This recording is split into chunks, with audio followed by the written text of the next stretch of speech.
Apparu en 2018, le Lexus UX, le plus petit SUV de la marque japonaise, bénéficie aujourd'hui de modifications. Quelles sont-elles? C'est ce qu'on va vous dire. Apparu en 2018, l'UX est devenu le modèle de la marque japonaise le plus vendu, que ce soit en Europe ou en France. Toutefois, même si cela peut sembler encourageant, il faut bien reconnaître que les ventes sont très loin d'être au niveau de celles de ses trois principaux rivaux allemands. Résultat, de ce fait, l'UX se fait clairement rare sur nos routes et il apparaît même comme exotique. Alors oui, cette caractéristique séduit certains conducteurs qui ne veulent pas conduire la voiture de Monsieur Tout-le-Monde, mais ce n'est pas suffisant. Pourtant, celui-ci ne manque pas de personnalité, bien au contraire. Ses lignes ne passent pas inaperçues, avec notamment sa large calandre, ses projecteurs en forme de flèche, ses feux proéminents rejoints par un bandeau lumineux. Atypique, ce design n'a finalement pas pris une ride avec les années. Pas étonnant donc que Lexus n'y ait apporté aucune modification.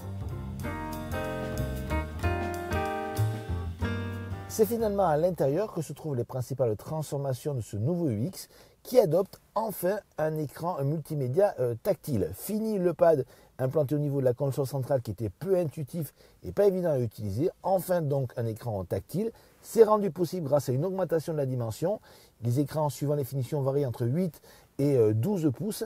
Et vous avez surtout l'écran qui est plus proche du conducteur, donc plus facile à utiliser, notamment pour du tactile. Alors ça, rien à redire.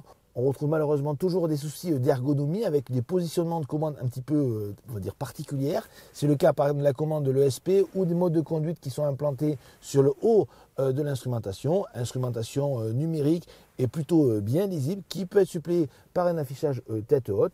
Le dessin de la planche de bord, lui, n'évolue pas. Il est plutôt agréable avec une qualité des matériaux de la bonne moyenne de la catégorie. Si la présentation intérieure est plutôt réussie, on n'en dira pas de même des aspects pratiques. Ainsi, l'UX dispose d'un espace aux jambes et d'une garde au toit tout juste correct, vu le gabarit de la voiture qui mesure 4,50 m de long et 1,52 m de haut. Constat encore plus sévère pour le volume de chargement, plus petit que celui d'une citadine, puisque compris entre 320 et 438 litres pour la déclinaison 2 roues motrices et seulement 283 litres et 401 litres pour celle disposant de la transmission intégrale.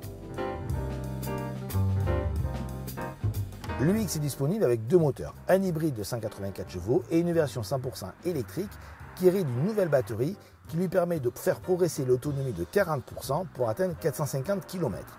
En attendant l'arrivée de cette dernière, qui arrivera plus tard dans l'année, place maintenant la version hybride. Ce moteur est bien connu puisqu'il équipe des modèles de chez Toyota comme par exemple le CHR. Pour rappel, il se compose d'un 4 cylindres 2 litres 152 chevaux couplé à un moteur électrique de 109 chevaux, soit une puissance cumulée de 184 chevaux.